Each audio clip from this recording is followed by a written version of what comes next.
오늘의 말씀은 사사기 4장 11절에서 24절 말씀입니다.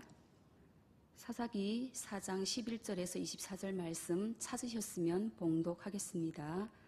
모세의 장인 호밥의 자손 중 겐 사람 헤벨이 자기 족속을 떠나 게데스에 가까운 사하나님 상수리 나무 곁에 이르러 장막을 쳤더라. 아비노함의 아들 바락이 다볼산에 오른 것을 사람들이 시스라에게 알림해 시스라가 모든 병거 곧 철병거 900대와 자기와 함께 있는 모든 백성을 하롯셋 학고임에서부터 기손 강으로 모은지라. 두보라가 바락에게 이르되 일어나라. 이는 여호와께서 시스라를 내 손에 넘겨주신 날이라. 여호와께서 너의 앞서 나가지 아니하시느냐 하는지라.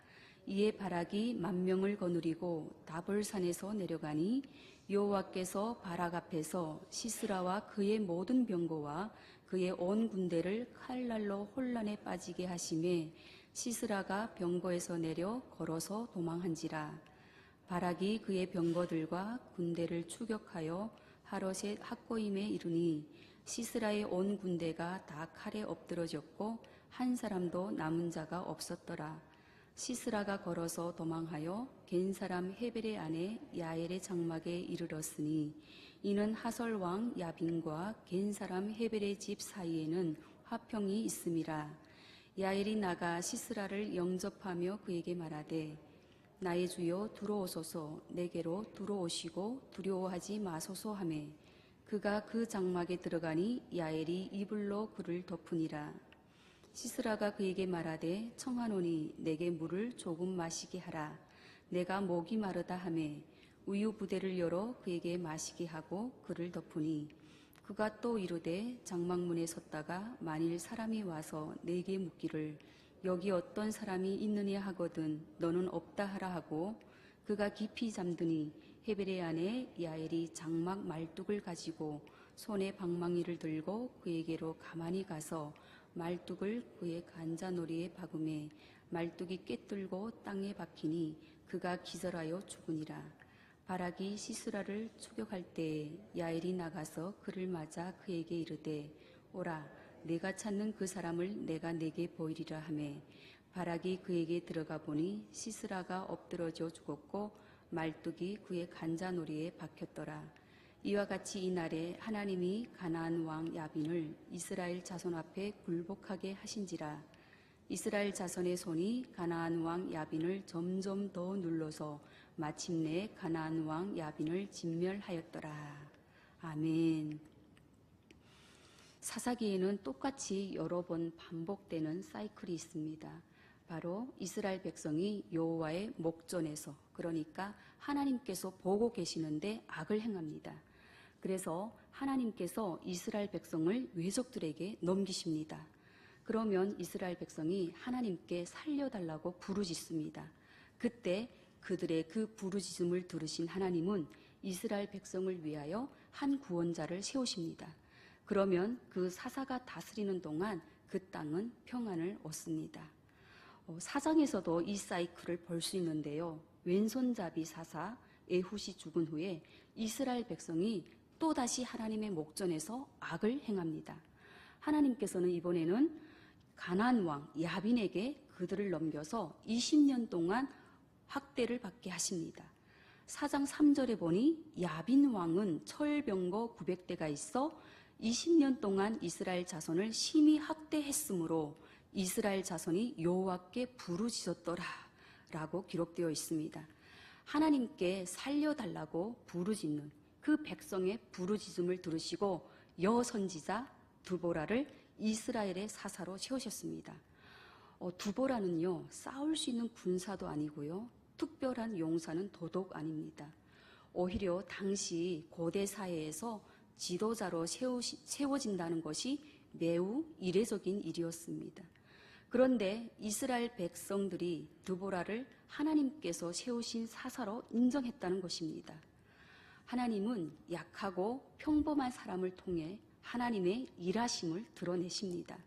그런데 여기서 한 가지 중요한 사실은 하나님의 구원이 시작될 그쯤 마귀의 방해도 시작된다는 것입니다. 우리가 회개하고 하나님의 뜻대로 살려고 할 때 원수 마귀는 가만히 있지 않습니다. 잃어버릴 뻔했던 자기의 그 소유를 되찾기 위해 총력전을 벌입니다. 4장 12절 13절 말씀을 함께 읽습니다.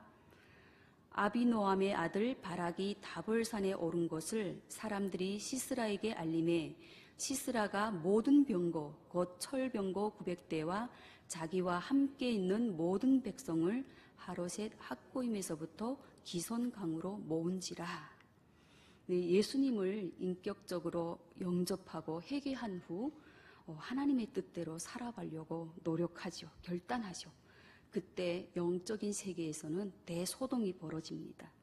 제가 예수님을 믿고 하나님의 말씀대로 살려고 노력하자 정말 희한한 일이 벌어지더라고요. 제일 가까운 남편부터 시작해서 제 주위에 모든 사람이 저의 대적이 되고 사방에서 일이 터지는데 한마디로 정신을 차릴 수가 없었습니다. 내가 한 거라고는 회개하고 이제는 정말 하나님의 뜻대로 살아야 되겠다. 그리고 열심을 낸 것밖에 없는데 아니 이게 뭔 일이지? 그런데 여러분 이게 바로 영적 싸움의 실제입니다. 사탄은 우리가 회개하고 하나님께 돌아오는 걸 절대 가만히 두지 않습니다. 말씀대로 우리가 살겠다고 결단하는 그 순간부터 총력전을 벌입니다. 이스라엘 백성이 출애굽할 때 그 사건을 기억하십니까? 10번째 재앙 장자의 죽음 이후에 애굽 왕 바로가 이스라엘 백성을 놓아줍니다. 그런데 곧바로 애굽의 사람들과 바로의 말들 그리고 애굽의 모든 병거들과 마병과 그 군대를 총동원하여 이스라엘 백성의 그 뒤를 추격합니다. 그런데 그때 하나님께서 뭐라고 말씀하십니까? 출애굽기 14장 18절에 보면 내가 바로와 그의 병거와 마병으로 말미암아 영광을 얻을 때에야 애굽 사람들이 비로소 나를 여호와인 줄 알리라 라고 말씀합니다. 그런데요, 이 가나안 왕 야빈의 이름의 뜻에 그가 알게 될 것이다 라는 의미를 갖고 있습니다. 뭘 알게 될 것이냐? 바로 이스라엘의 그 하나님이 압제자를 대적하시는 분임을 알게 될 것이다. 이런 의미가 그 이름 안에 내포되어 있는 것입니다. 그리고 실제로 하나님께서 어떻게 일하셨는지 15절과 16절 말씀을 함께 읽겠습니다.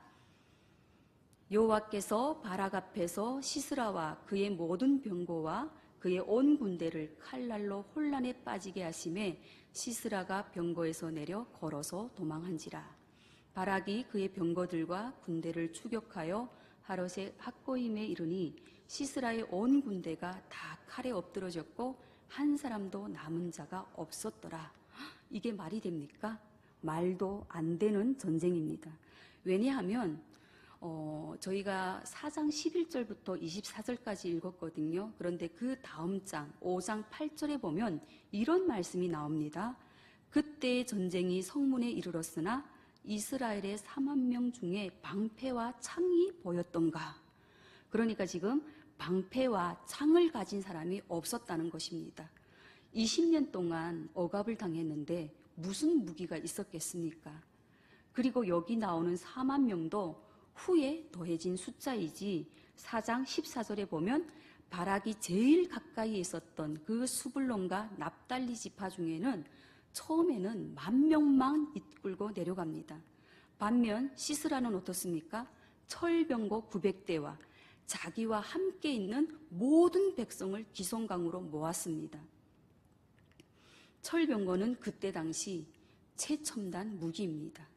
최첨단 무기 900대.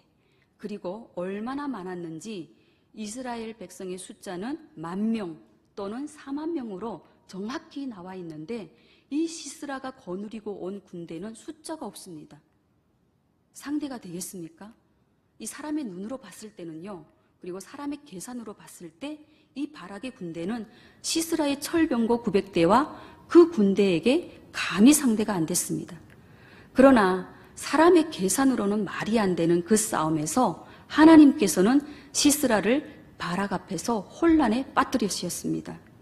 아무리 최첨단 무기를 가진 시스라라 할지라도 그는 하나님 앞에서는 아무것도 아니었습니다.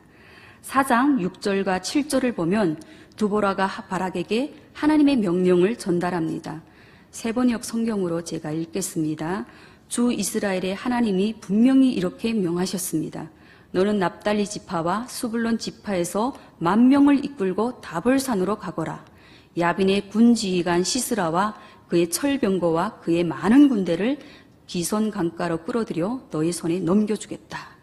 그리고 이 말씀이 어떻게 이루어지는지 15절에 보면 여호와께서 바락 앞에서 시스라와 그의 모든 병거와 그의 온 군대를 칼날로 혼란에 빠지게 하심에 시스라가 병거에서 내려 걸어서 도망한지라 라고 말씀하고 있습니다.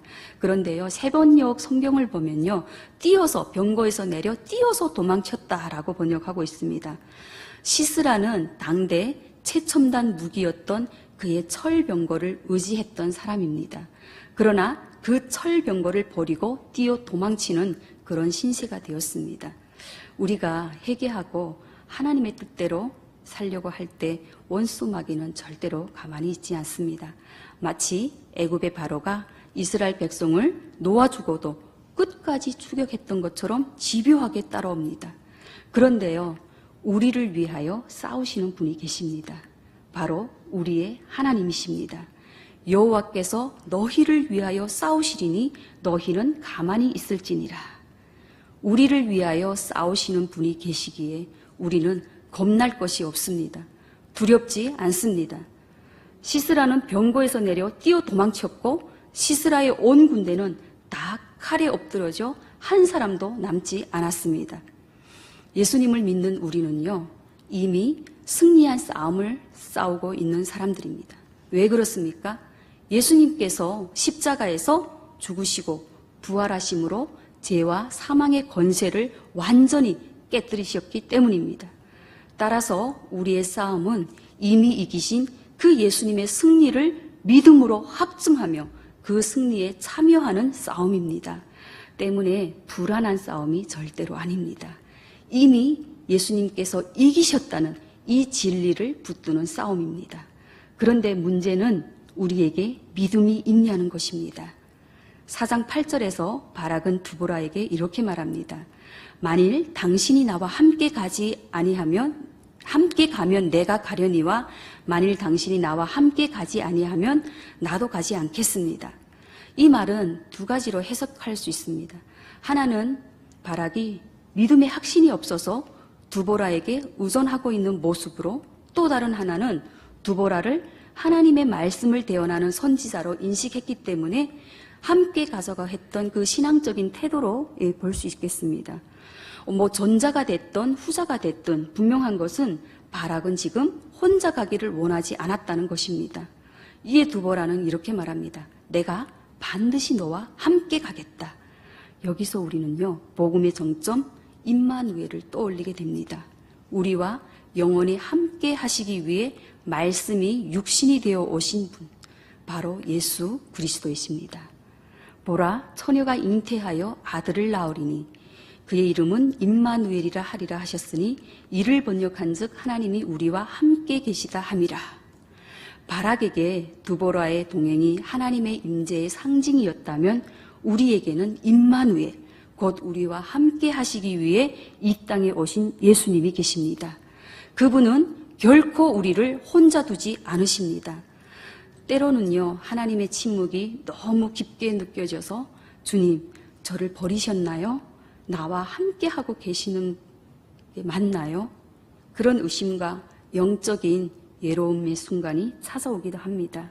그러나 주님은 한 번도 우리를 떠나신 적이 없으십니다. 보이지 않아도 느껴지지 않아도 그분은 여전히 우리와 함께 계십니다. 그렇다면 우리가 해야 할 일은 무엇일까요? 첫째, 믿음으로 순종하는 것입니다. 14절 말씀을 함께 읽겠습니다. 두보라가 바락에게 이르되 일어나라, 이는 여호와께서 시스라를 내 손에 넘겨주신 날이라. 여호와께서 너의 앞서 나가지 아니하시느냐 하는지라. 이에 바락이 10,000명을 거느리고 다볼산에서 내려가니, 두보라는 이 날이 여호와께서 넘겨주신 날이라고 선포하고 있습니다. 그리고 여호와께서 너보다 앞서가지 아니하시냐 라고 바락에게 지금 믿음을 촉구하고 있습니다. 일어나라, 이 말은 힘을 내라, 결단하라는 의미도 담고 있습니다. 곧 하나님의 승리를 믿고 순종하여 나아가라는 그 강력한 선포입니다. 둘째, 우리가 해야 할 일은 최선을 다하는 것입니다. 9절에 보면 두보라가 바락에게 내가 이번에 가는 길에서는 영광을 얻지 못하리니 이는 여호와께서 시스라를 여인의 손에 파실 것이라고 예언했습니다. 그런데도요, 바락은 자기 철병고에서 내려 뛰어서 도망가는 그 시스라를 끝까지 추격합니다. 22절 말씀을 함께 읽겠습니다.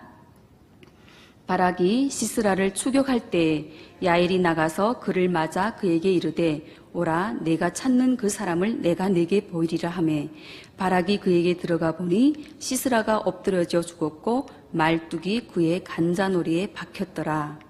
네, 시스라는 두보라의 말대로 여인의 손에 죽었습니다.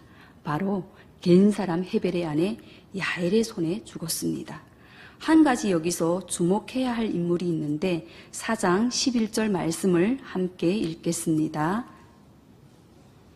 모세의 장인 호밥의 자손 겐 사람 헤벨이 자기 족속을 떠나 게데스에 가까운 사하나님 상수리 나무 곁에 이르러 장막을 쳤더라.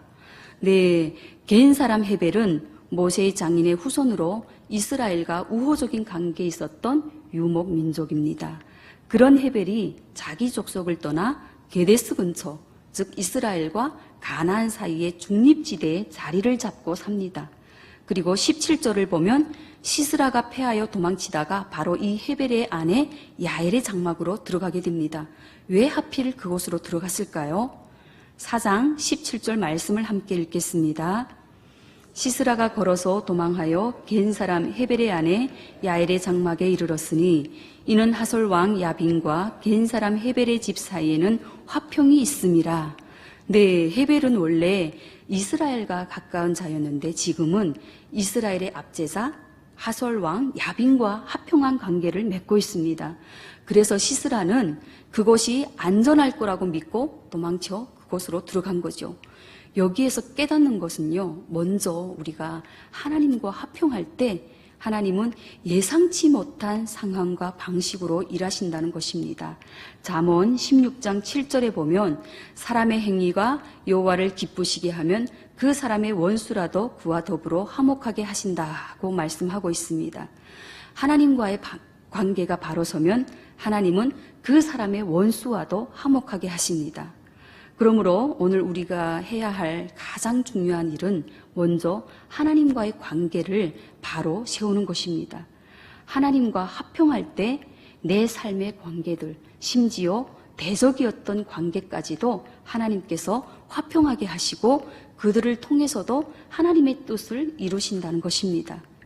바로 그런 방식으로 하나님은 야엘을 사용하셨습니다. 장막 말뚝을 박는 일은 당시 여인들의 일상이었습니다. 야엘이 한 일은 대단한 군사 전략이나 기술이 아니었습니다. 그녀는 자기가 평소에 가장 많이 하던 일, 가장 익숙한 일을 한 것뿐입니다. 그러나 하나님께서는 그 일상적이고 평범해 보이는 일을 통해 시스라를 무찌르고 이스라엘을 구원하셨습니다. 내가 가장 잘할 수 있는 일이 무엇이 있을까요? 다윗을 한번 생각해 보았습니다.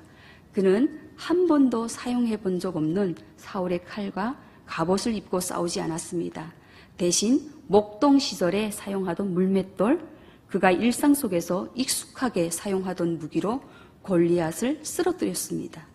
하나님께서도 마찬가지로 우리가 가장 익숙한 것, 가장 잘할 수 있는 것을 통해 우리를 사용하십니다.